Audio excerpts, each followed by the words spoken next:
South ఇండియాలోనే అతి తక్కువ ధరలకి రత్నాలనందించే ఏకైక సంస్థ 6JVR. అతనేమి సెలబ్రిటీ కాదు, పోనీ రాజకీయ నాయకుల అంటే అది కూడా కాదు, కేవలం పాల వ్యాపారి.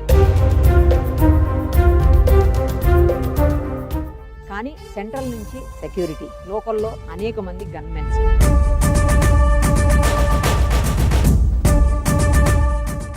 అదే కాదు, తను ఏం చేసినా కాంట్రవర్సీయే. తమ్ముడు పెళ్లి చేస్తే షాపర్ బుక్ చేస్తాడు, సదర్ చేస్తే సెంట్రల్ నుంచి ఫోన్లు వస్తాయి, ఒంటి నిండా బంగారమే. ఒకసారి మాట్లాడదాం అతనితో. నమస్తే మధు.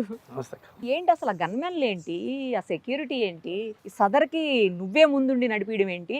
జస్ట్ సదరకేసినటువంటి ఆ స్టేజ్ ఏదైతే ఉందో దాని మీద ఇష్యూ అయితే సెంట్రల్ నుంచి ఫోన్లు ఏంటి అసలు నువ్వు? నాకేమో మామూలుగా ఒక తమ్ముడుగా తెలుసు అంతే, ఇవన్నీ నాకు తెలియదు.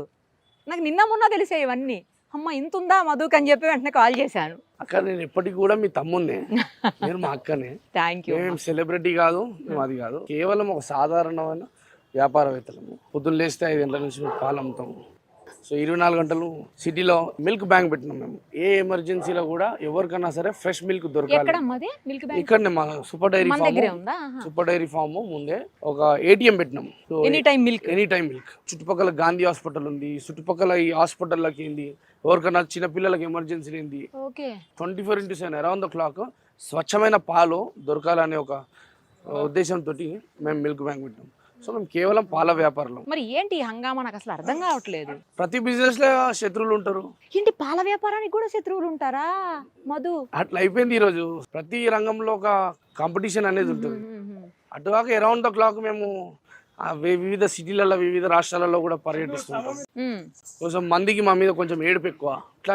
ఎదుగుతుంటే చూడలేని కళ్ళు కొన్ని ఉంటాయి కదా, కళ్ళు. సో అట్లా అని చెప్పేసి మాకు సెక్యూరిటీ ఏర్పాటు చేసుకోవడం జరిగింది. కానీ సెంట్రల్ సెక్యూరిటీ ఏంటి, అది నాకు కొంచెం ఆశ్చర్యంగా ఉంది. అందరికి ఏదో కొద్ది లెవెల్లో ఫ్రెండ్స్ ఉంటారు. ఇక ఆ ఫ్రెండ్స్ పరిచయాలతోటి మనం సెంట్రల్ నుంచి కూడా సెక్యూరిటీ వచ్చింది. సదర్ అప్పుడు కూడా చాలా గొడవలు అయిపోయి సెంట్రల్ నుంచి ఫోన్లు వచ్చి మరి మళ్ళీ తీసేసిన స్టేజ్ వేయడం.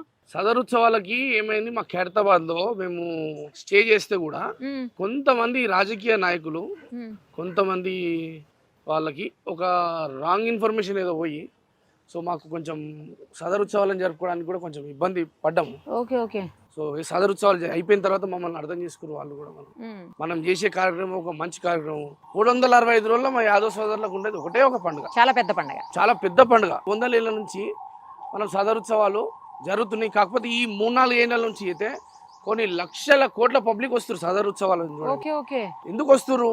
మేము 24 గంటలు 365 రోజులు కష్టపడి దున్నలను పెంచి దాని ఒక పొజిషన్కి తీసుకొచ్చి రకరకాల దున్నలను మేము ప్రదర్శిస్తూ రకరకాల కల్చరల్ యాక్టివిటీస్ ఏంటి ఇవన్నీ మేము చాలా ఉత్సాహంగా చేస్తున్నాం. కాబట్టి వివిధ రాష్ట్రాల నుంచి, హర్యానా నుంచి, పంజాబ్ నుంచి, కేరళ నుంచి, మన తెలంగాణలో కూడా వివిధ జిల్లాల నుంచి సదరుత్సవాలు జూన్నికి వస్తారు. సో ఇన్ని లక్షల మంది సదరుత్సవాలు జూన్నికి వస్తున్నప్పుడు ఎంటర్టైనింగ్ ఉండాలి. మనం చేసే ప్రోగ్రామ్స్ కూడా నచ్చాలి. ప్రయత్నంలో భాగంగా మేము చాలా పెద్ద ఎత్తున మేము సదరుత్సవాలు చేస్తున్నప్పుడు కూడా కొందరు మేమేదో రాజకీయంగా వస్తామనో, రోజు రోజుకి బలపడుతున్నామనో, రాజకీయాల్లోకి వచ్చే అవకాశాలు ఏమన్నా ఆలోచన గానీ అంటే 10 ఏళ్ల కింద మేము ఆల్రెడీ విద్యార్థి నాయకులు ఉండే. రాజకీయం అనేది ట్యాంక్లెస్ జాబ్. మనం చూస్తున్నాం ఇవాళ ఉన్న ఏ ఎమ్మెల్యే కానీ మినిస్టర్ కానీ ప్రజలకి ఎంత చేసినా మళ్ళీ పబ్లిక్ ఎంకపోయి అరే వీడేం చేసిన రాబే అని చెప్పేసి మళ్ళీ తిట్టుకుంటారు 2 రోజుల తర్వాత. వాళ్ళు ఎంత సర్వీస్ చేసినా వాళ్ళకి క్రెడిబిలిటీ దక్కదు. ఆ క్రెడిబిలిటీ ఉన్నా కూడా 24 గంటలు మాత్రమే ఉంటుంది. తర్వాత జనాలు మర్చిపోతారు ఇవాళ రేపు. సో అప్పుడున్న రాజకీయాలు ఇప్పుడు లేవు. విలువగల రాజకీయాలు పోయినాయి. సో విలువగల రాజకీయాలు ఉంటే మాలాంటి యువకులు ఎంతోమంది వస్తారు. విలువగల రాజకీయాలు లేవు కాబట్టి మా సొంటోళ్ళు నిమ్మడంగా బిజినెస్ చేసుకుంటారు, 4 రూపాయలు సంపాదించుకుంటారు, కుటుంబంతో హాయిగా ఉంటారు. రాజకీయ నాయకుల కుటుంబ ప్రశాంతత కూడా ఉండదు. ఒక ఎమ్మెల్యే అనేది కూడా ఒక ముళ్ళ కిరీటం. 24 గంటలు నా పదవి ఎక్కడ పోతుంది అని చెప్పేసి వాళ్ళకు ఒక టెన్షన్. సో అవన్నీ మనం హ్యాపీగా నిమ్మడంగా ఇదే పశువుల మధ్యలో, పక్షుల మధ్యలో మంచిగా 4 రూపాయలు సంపాదిస్తూ 2 రూపాయలు వీటికి ఖర్చు పెడుతూ మనల్ని నమ్ముకున్న ఒక 100 మంది నిరుద్యోగులకి ఏంది ఒక ప్లాట్ఫామ్ క్రియేట్ చేస్తూ వాళ్ళకి ఆర్థికంగా లాభం ఉండాలి అనే ఒక సంకల్పంతో మేము ముందుకు నడుస్తాం. సర్వీస్ మోటోలో కూడా వెళ్తున్నట్టున్నాయి కొన్నిసార్లు. సర్వీస్ మోటో అంటే డెఫినెట్లీ మనకు కావాల్సిన సాటిస్ఫాక్షన్ కోసం, మన ఆనందం కోసం, హ్యాపీనెస్ కోసం మనం ఇంత చేస్తున్నప్పుడు ఏదో 10 పైసలు సర్వీస్ చేస్తే కానీ మనకి సాటిస్ఫాక్షన్ ఉండదు. ఎట్ ద సేమ్ టైం నేను మనుషులకన్నా ఎక్కువ పశువులకు సేవ చేస్తాను. ఇవాళ రేపు మనుషులకి విలువలు లేకుండా అయిపోయింది. ఎంత సేవ చేసినా అది వృధా అయిపోతుంది. అదే నోరు లేంచి వాళ్ళకి మనము 3 పూటల తిండి పెట్టినాం అనుకో, అవి ఉన్నన్ని రోజులు మనకు పుణ్యం దక్కుతుంది. ఏం లాభం లేకుండా ఉన్నటువంటి ఒక 15 దున్నరాళ్ళని ప్రతి 2 దున్నరాళ్ళకి ఒక గార్డియన్ని పెట్టి.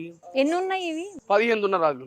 15కి వచ్చేసరికి పర్ డే ఎంత ఖర్చు అవుతుంది? ఒక్కొక్క దానికి మనం చూస్తుంటాము సుమారుగా 15 దున్నరాళ్ళకు 1,00,000 నుంచి 1,50,000 వరకు అవుతుంది. పాలం మీద 4 రూపాయలు ఎక్కడైతే అక్కడైతే మిగులుతాయో అవి మేము దున్నలకు ఖర్చు పెడుతుంటాం. మనం 4 రూపాయలు సంపాదిస్తే 2 రూపాయలు ఖర్చు పెట్టిన 2 రూపాయలు అయితే మిగులుతుంది మనకి. కరెక్ట్. ఆ విధంగా మేము దున్నలను ప్రేమగా చూసుకుంటున్నాం. మా సూపర్ డైరీ ఫామ్ మా నవాబ్ అహ్మద్ ఆలం ఖాన్ సార్ కూడా 100 ఏళ్ల నుంచి మా గురువు. ఆయనకు నేను కొడుకు లెక్క. ఆయన కొడుకుని ఎట్లా చూసుకుంటాడో నన్ను కూడా అంతే ప్రేమగా చూసుకుంటాడు. వాళ్ళ ఇంట్లో ఒక మనిషి లెక్క నేను ఇవాళ సూపర్ డైరీ ఫామ్ మేము నడిపిస్తున్నాము. 100 సంవత్సరాల గల డైరీ ఫామ్ సత్తర్బాగ్లో 14 ఎకరాల గజం 2 లక్షల రూపాయల నడుస్తున్న జాగాల కేవలం బర్రెలు పెట్టి పక్షులు పెట్టి పశువులను పెట్టి మనం ఇక్కడ సేవ చేస్తున్నాం. This is not at all a commercial activity. ఇది కేవలం జంతువుల మీద ఉన్న ప్రేమ, డెడికేషన్, సర్వీస్. సో ఇది మనం అందరం గమనించాలి. సో డైరీ ఫార్మరు కేవలం లాభాల కోసమే వ్యాపారం చేయకుండా ఒక 25 పైసలంత పశువుల మీద కూడా ప్రేమ చూస్తే మనకు సెల్ఫ్ సాటిస్ఫాక్షన్. అవును, ఎందుకు రెగ్యులర్ గా పూణేకి, ముంబైకి, ఢిల్లీకి తిరుగుతా ఉంటారు ఫ్లైట్స్ లో అని చెప్పేసి విన్నాను. స్పెషల్ చాపర్ లో కూడా వెళ్ళొచ్చినట్టు విన్నాను. ఏమున్నాయి అక్కడ కూడా బిజినెస్లు ఉన్నాయా ఏంటి మధు? నాకు అంతర్జాతీయంగా మొత్తం కూడా నా మిత్రులు ఉన్నారు. మిత్రుల కోసం మరి ఫ్లైట్స్ మిత్రులతో పాటు వ్యాపారాలు ఉన్నాయి. అది సంగతి. ముంబై, పూణే రాష్ట్రాల్లో కూడా వారంకి 2 సార్లు వస్తుంటా. నేను హర్యానా, ఢిల్లీ కూడా పోతుంటాం. ఓకే. ఎక్కడ 4 రూపాయలు జరిగే ధర్మం గల వ్యాపారం ఎక్కడుందో అక్కడ మేము పోయి వ్యాపారం చేయడానికి ఇక్కడ ఇంకా పోము. మేమందరం ఒక టీం ఉన్నాము. దాదాపు 150 మంది టీం ఉన్నారు. దాంట్లో సగం మంది ముస్లిం సోదరులు ఉన్నారు, సగం మంది ఎస్సీలు ఉన్నారు, సగం మంది బీసీలు ఉన్నారు, సగం మంది రెడ్లు ఉన్నారు, సగం మంది పటేళ్ళు ఉన్నారు, పట్వారీలు ఉన్నారు. అందరు ఉన్నారు 150 మంది టీంలో. వీళ్ళందరం ఒక ప్లాట్ఫామ్ మీద ఉండి ఎక్కడెక్కడ వ్యాపారాలు ఉన్నాయని మేము 4 దిక్కుల్లో చూస్తూ ఈ 150 మందికి సంబంధించిన అంత టీం కూడా సొంత అన్నదమ్ములాగా 24 గంటలు మేము ఏం చేస్తే మనము 10 మందికి సహాయపడగలుగుతాం, ఏం చేస్తే 4 రూపాయలు వస్తాయి, ఆ 4 రూపాయలలో 2 రూపాయలు మన వాళ్ళకి ఎట్లా ఖర్చు పెడదాము, మన వాళ్ళకి ఎట్లా ఆర్థికంగా బలపడిపిద్దామని ఒక దృఢ సంకల్పం. ఏదైనా కూడా లీగల్ బిజినెస్ లే కదా అన్ని అదే కదా. ఈ మధ్యకాలంలో అన్ని ఇల్లీగల్ బిజినెస్ వింటున్నాం. ఎందుకు వ్యాపారం పాలకుట్టే కాదు కదా, మీకు ముంబై, ఢిల్లీ, పూణే ఇక్కడ పాల వ్యాపారం చేయలేరు కదా. అందుకంటే అన్నిటి దగ్గర కూడా legal business.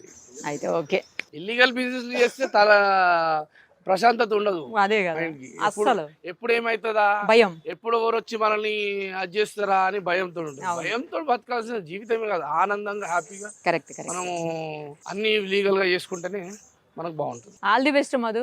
Thank you so much.